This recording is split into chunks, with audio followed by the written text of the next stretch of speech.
few days before Lucy's 6th birthday, we took them out for the day to a hands-on farm where they could feed the animals, collect eggs, milk the cow, etc.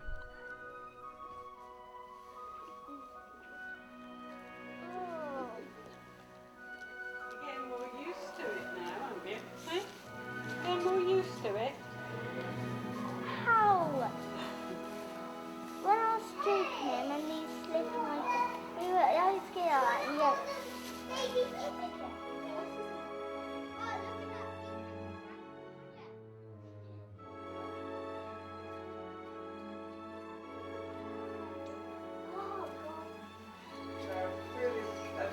Oh, I got to get down. What? Oh yeah.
They're very good mothers, I tell you.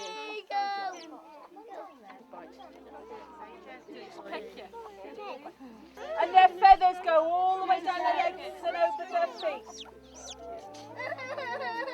But they're a well-known breed for being good mothers, and that's why she bit me.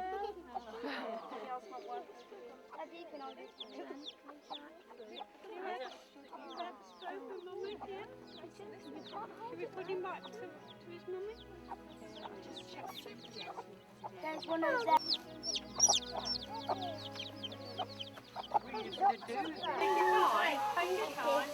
Yeah.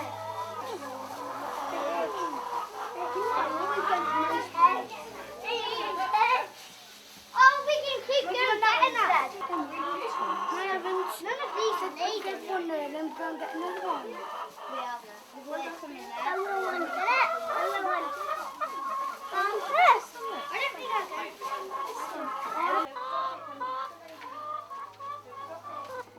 Some of the eggs were still warm, weren't they? Who picked up a warm egg? I know some of them were warm. Sort of.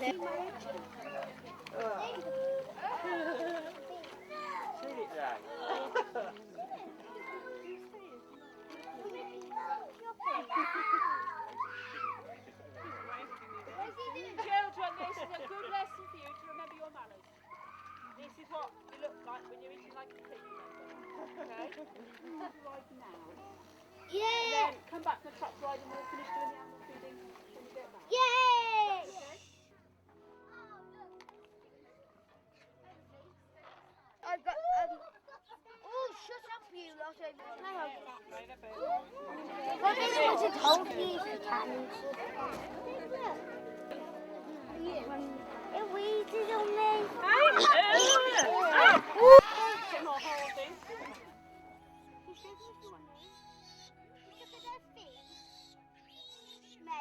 Individual paddocks, because it's important to keep the older pigs from the little ones. These are...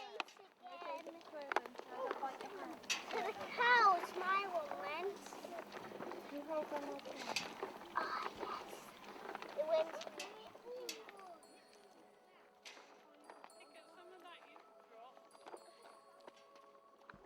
Mate. Mate. I'll tell you what's the electric fence.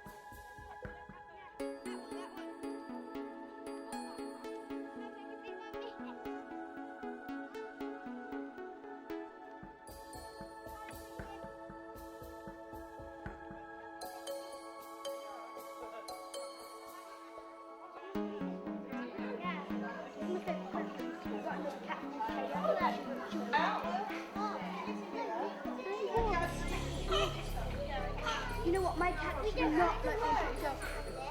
She's big. My cat is. Do you want to have the cat now?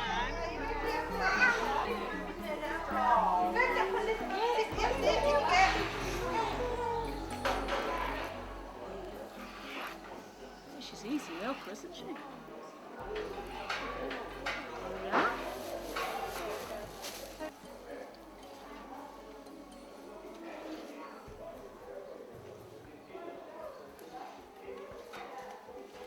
We start at 2 o'clock. There we go. And Tilly has to...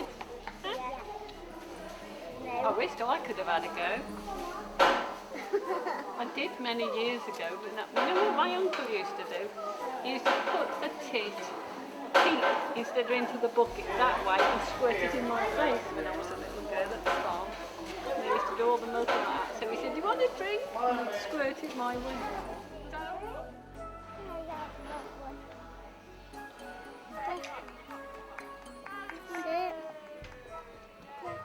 Oh, you burn your finger. Happy birthday to you. Happy birthday to you. Happy birthday, dear Lucy. Happy birthday to you. I'll take one out. Hey, I should think so. Ah. Get it off, quick. All right. It's easy. How big do you want? How big? I want that big.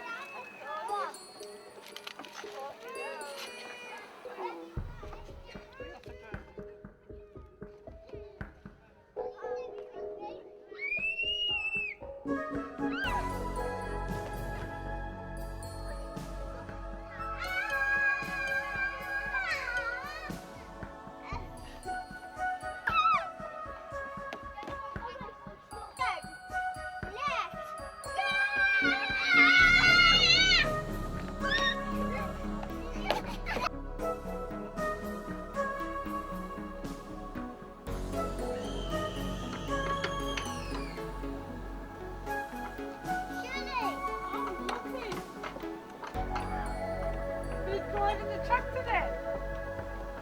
Can't see Lucy. Can't see Lucy driving. Are you smiling?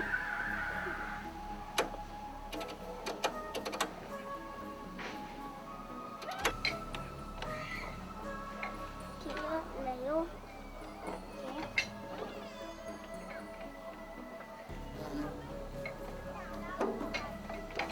Ready? Steady. Go.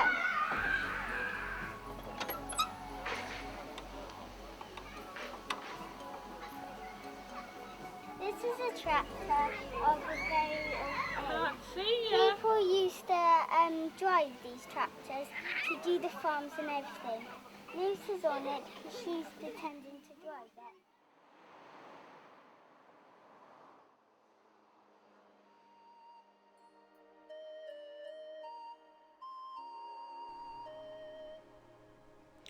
Charming example of a 1950s post office room with a cottage garden. This is from biscuits. This brings back memories of childhood. With ration books, a real old-fashioned shop. And the old sweet jars.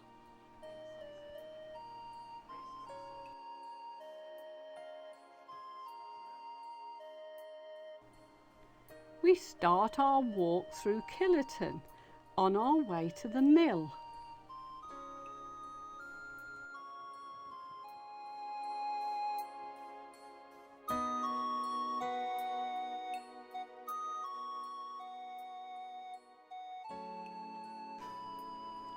Cliston Mill is a water-powered grain mill in working order, believed to date from early 19th century.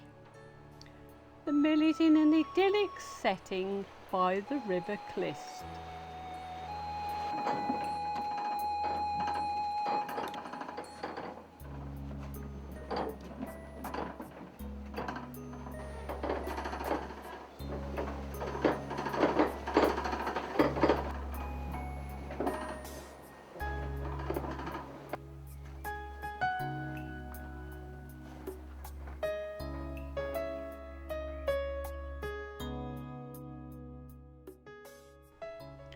Marker's Cottage.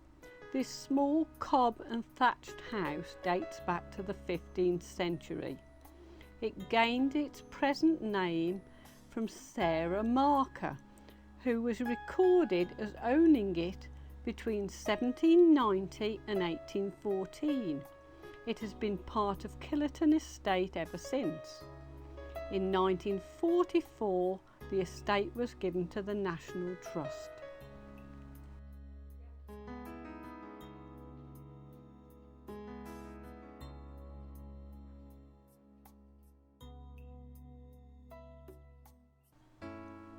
This small summer house has been done recently to recreate how the cob house was constructed in the first place, with earth, chopped straw and cow hair, with oak beams and a thatched roof.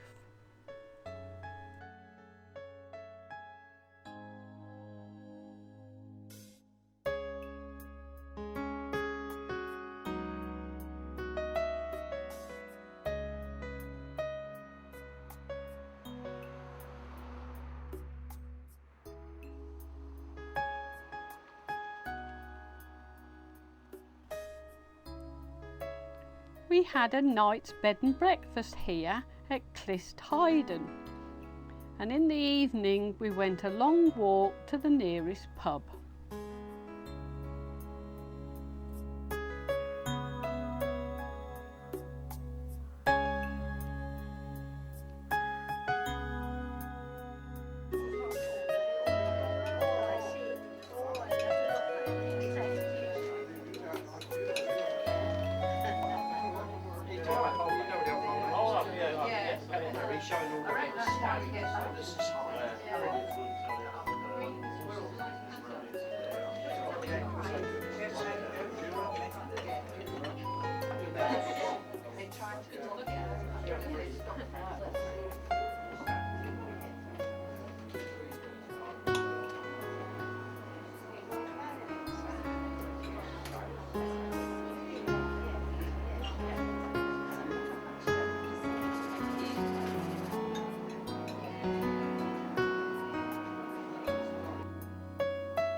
Next day we explored the area,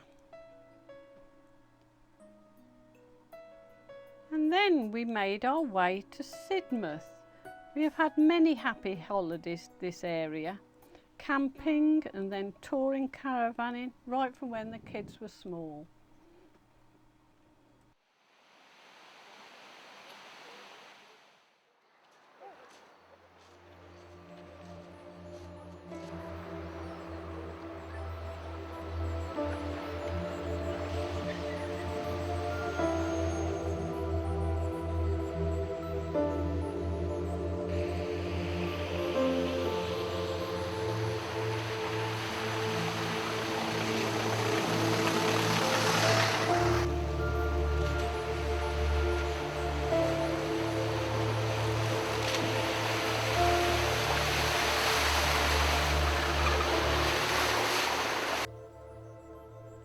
And now down very, very narrow lanes to Branscombe, a lovely village.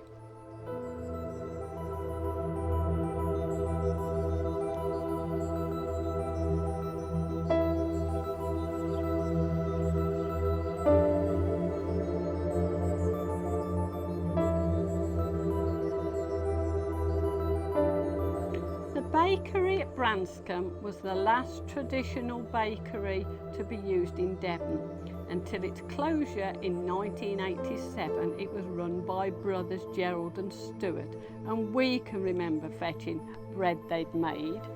The oven was lit as soon as the bakers got up at 4 o'clock, and it took 3.5 hours and 6 faggots to get the oven hot. Once it was hot, the wood ash was raked out and the oven cleaned, ready to take 130 bread tins of dough.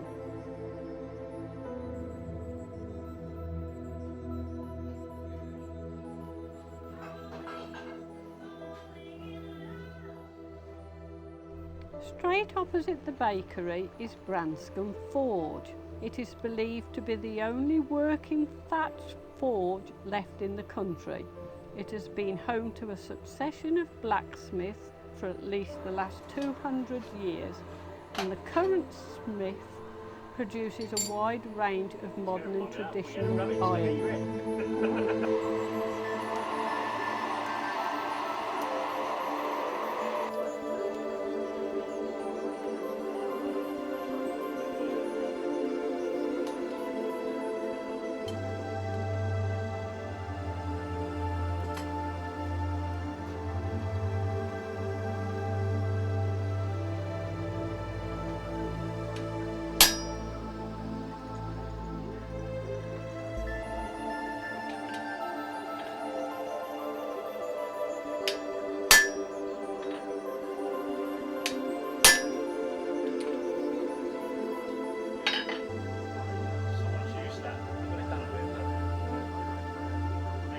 Square on that. Yeah, quite.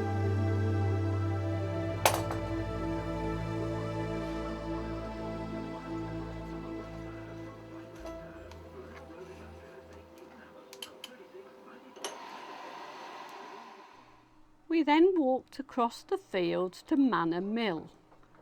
Branscombe was once busy enough to have 4 working mills, but Manor Mill is the only remaining mill in full working order. Take the thing off and just ease the hole. I think it's just swap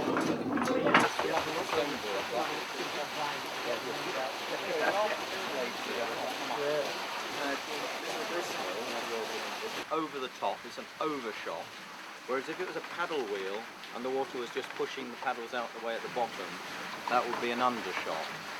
For the same amount of water and a similar sized wheel, this is virtually twice as efficient. But terribly inefficient if you were to compare it with a Pelton wheel. But, you know, for its time, it was a good technology, and it worked right up until about 60 years ago.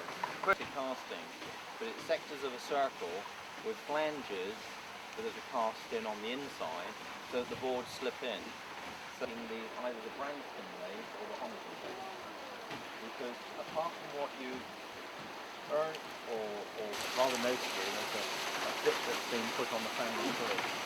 Poor old chap called John Hall, a little bit like Humpty Dumpty, really poor old dude. He was out here on the ship. So come 1840, the freehold sold it. And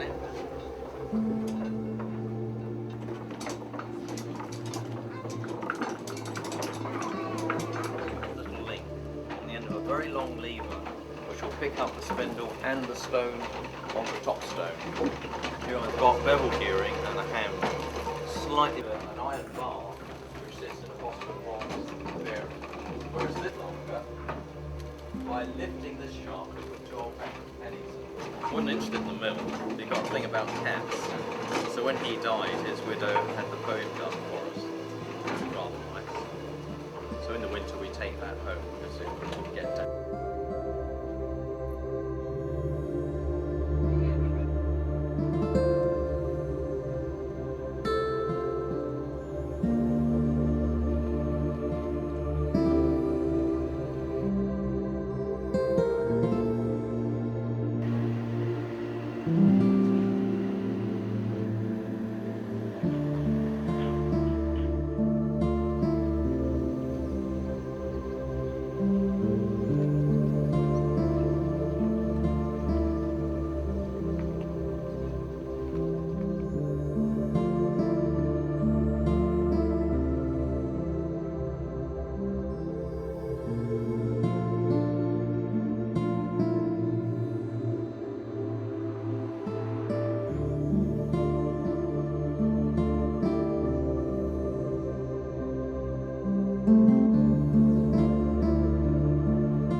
North Wales, and we're visiting Chirk Castle.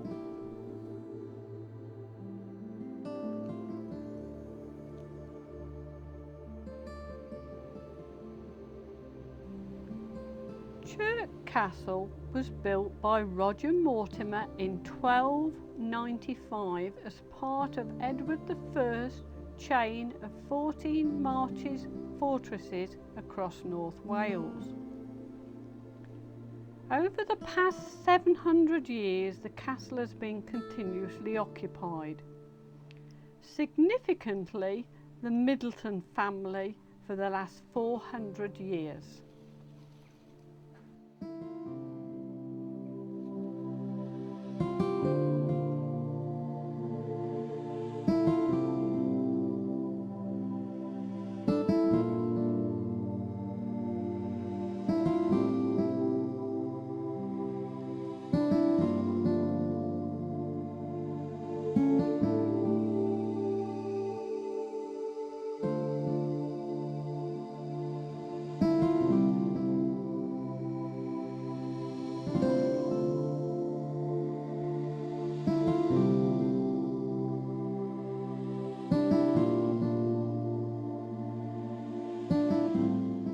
In 1999, the Garden of Chirk Castle, featuring the enormous clipped yews, won the prestigious National Trust Garden of the Year award.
Erdig is one of the most fascinating houses in Britain, not least because of the unusually close relationship that existed between the family of the house and their servants.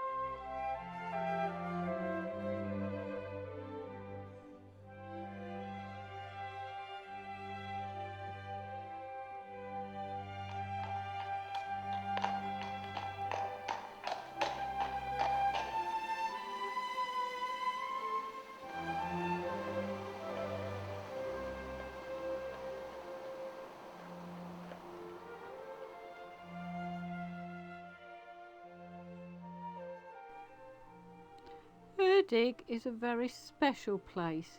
It's a unique family home that has captured a way of life of a bustling household community during the early years of the last century.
Today we're in Wiltshire and we're visiting Stourhead, a wonderful testament to the Grand Tour. Stourhead House is a hidden gem built in the 1720s.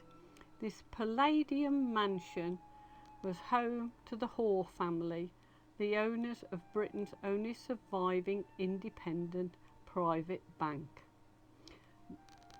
The house belonged to the family for over 200 years and has a fascinating history.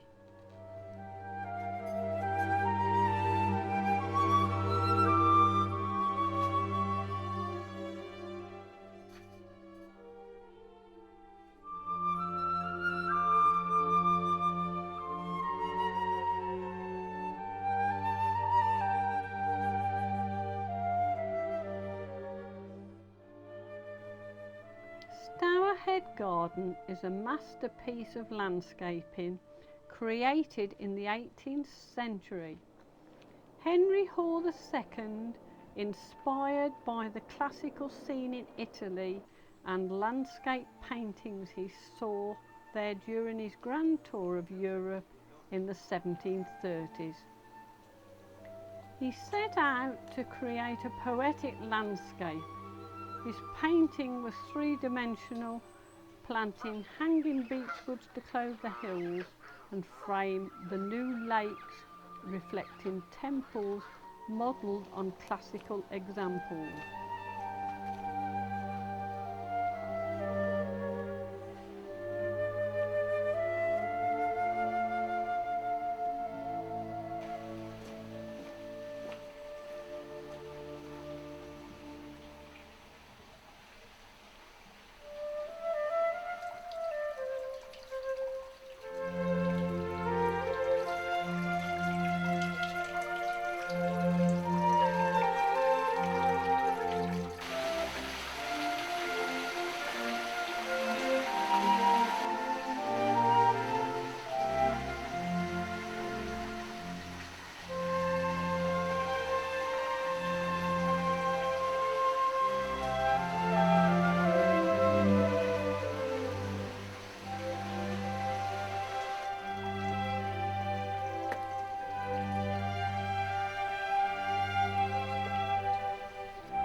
Less than 2 miles northwest of Stourhead's Landscape Garden in Wiltshire stands the magnificent red brick King Alfred's Tower, one of the finest triangular follies in this country. Climb to the top and you'll know it, and you will be rewarded with stunning views of the countryside. The folly is a structure with no specific purpose. It can be a column, an obelisk, an arch or a tower which was designed not to be lived in but just to be admired by visitors.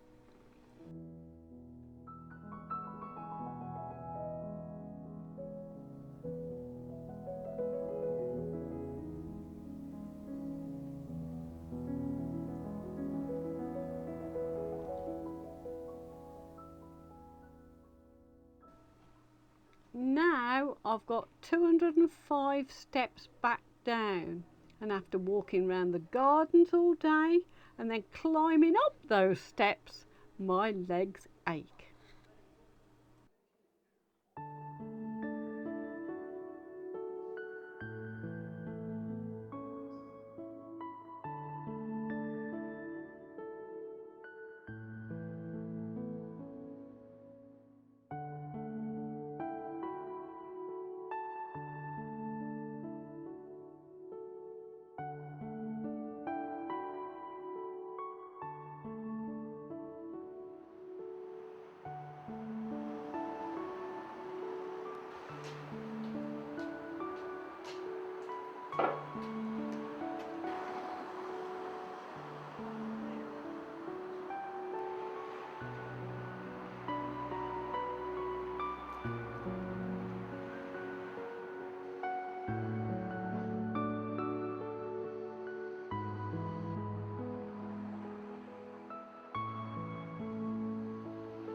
Packwood House in Warwickshire.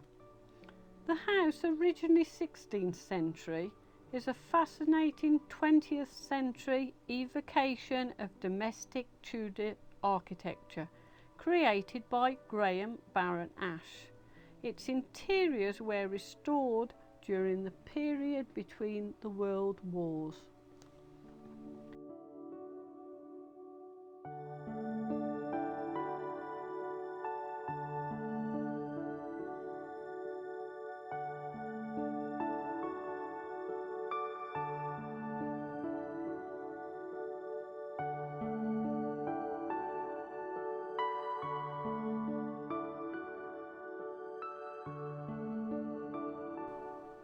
The gardens have renowned herbaceous borders and a famous collection of yews.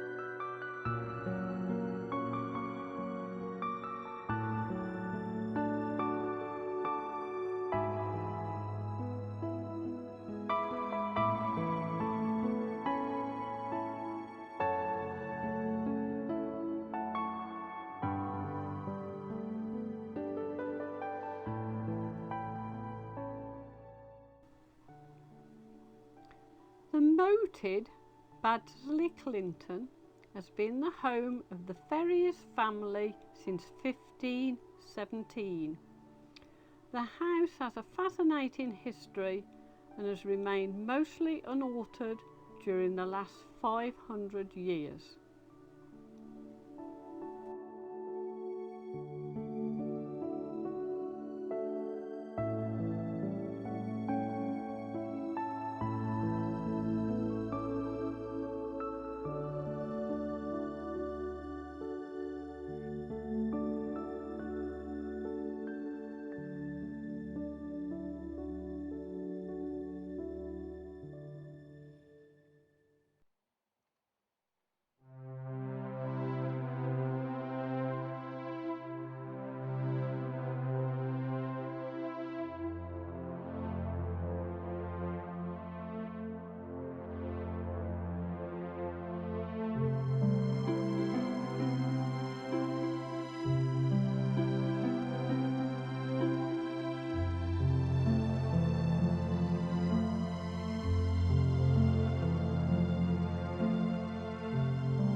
stop and explore the lovely Cotswold village of Morton in the Marsh.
We've just been with Holly and Lucy to see Father Christmas in the Clearwell Caves.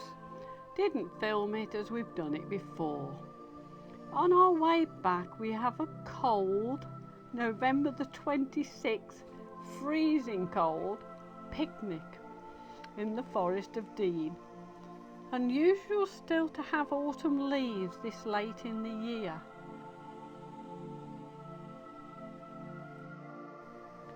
Up to now, the weather has been milder, so autumn just didn't happen. But it will go quickly now it's turned colder.